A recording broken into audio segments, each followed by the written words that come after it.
and welcome. I'm Kristen Macklingham, and with me is the Honourable Minister Joseph Hamilton, Minister of Labour, who earlier today gave his presentation in the Budget 2023 debates. Minister, welcome. Pleasure to be here. Now, you're here to discuss something that was discussed by an opposition MP about co-op societies. Could you shed some light on this? Okay, thank you very much. I just saw in the social media rounds where the utterances of Amanza, Walton, Member of Parliament, is being peddled, which is a patent lie and falsehood. Suggesting that co-op societies are predominantly owned by Afro-Ghanaians. The records are there. Co-op societies are owned and they are run, and membership include Guyanese of all strands. If you go to Region 1, some areas in 2, 8, 7, 9, 10 in the rivers, those co-op societies are predominantly the membership are Americans. That's the first point. Secondly, you go to Region 5, 3, 6, most, if not all, of the fishermen co-ops. The membership are predominantly Indians. The agricultural co-ops, most of them are predominantly Indians. So this conversation about the dissolution of co-op societies with dispossessed Afro-Guyanese, and that's the point I was making. That is the only thing these people can speak to, race and racism. As I said, it's falsehood. Second point is, dissolution of a co-op society via the process to dissolve has happened through the decades in this country because the Chief Co-op Development Officer, she is authorized via statute to dissolve a co-op society. For cause, after an investigation, there's a procedure that is done. Now, many of these co-op societies, they're just figments, as I've said. Many of them are owned by families, or controlled rather, not owned, controlled by families. Some of them are one-man operations. Some one-man, one person. They have become landlords utilizing the lands that properly belongs to co-op societies.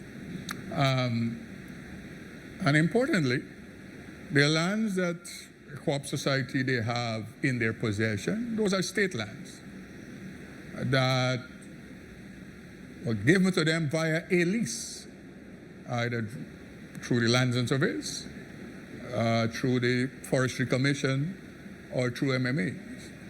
So the point is, I believe, and I'm reiterating, government land under the stewardship of anyone must be productive. It has to be productive.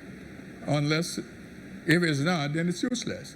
So those are three important points of view to make the point. That people to understand, and I've said this several times before, but they still come. Once early in my appointment, I made the same comments, and Mr. Lincoln Lewis sought to suggest that the PPP will be dispossessing black people. Dispossessing what black people? I'm reiterating.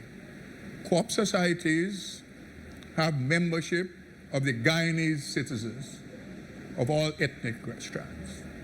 And the final point is, the dissolution of dissolving of co-op societies, as I've said, the CCDO, Chief Co-op, is authorized to do that by the law that governs co-op societies, and they know that. You have co-op societies who exist, who for a decade or more have not done an audit, have not reported to their members, have not submitted to the Chief Co-op Development Officer the register of membership. The Co-op Society Act prescribes that they must give dividends to their members at the end of the year based on the profit they have made. All of those things don't happen. And therefore the government, through the Chief Co-op Development Officer, is duty bound to take stock of that situation. And that's what we are attempting to do. And as I've said earlier in my presentation, so as not to be accused of government promoting racism or behaving racist, or so as not to be accused of discrimination.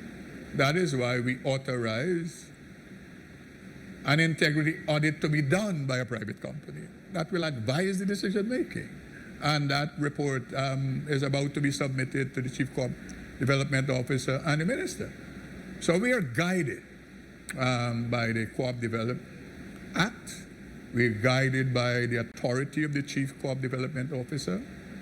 And there is nothing in any decision to be made that is discriminatory in any way or racist in any way.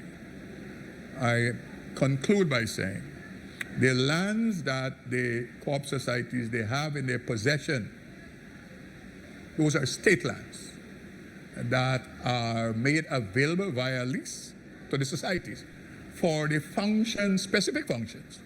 And the point is, if they fail to exercise and to carry out those specific functions, the state cannot continue to have people who are one-man show and family control state lands and get involved in activities for profit.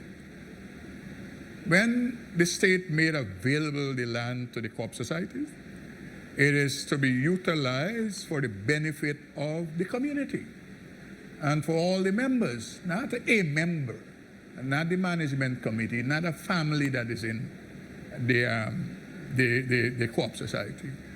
And therefore, I thought it useful to come and speak to the Guyanese people, that they would have an understanding and they wouldn't pay attention to the distortion and they wouldn't pay attention to the implication of racist intention or political intention. It has nothing to do with that. It is where the authorized body, the authorized officer, the Chief Co-op Development Officer, can take these actions to dissolve co-op societies. So I thought I reiterate that point so that the public will not be, would not be misinformed about the action to be taken.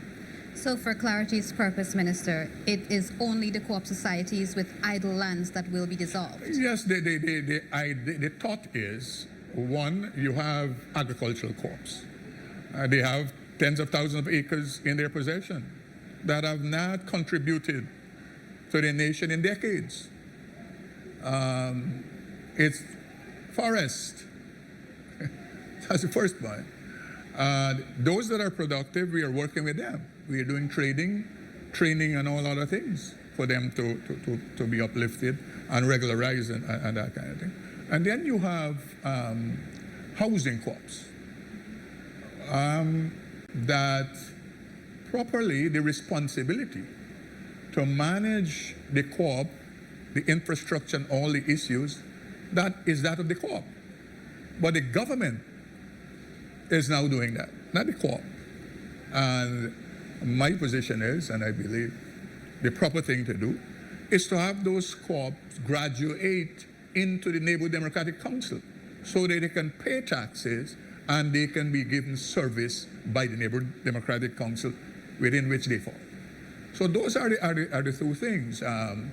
You have different types of co-ops, and based on what the audit indicate to us, we will take some action as regards co-op societies. All right, thank you for clarifying that, Minister, and thank you for watching.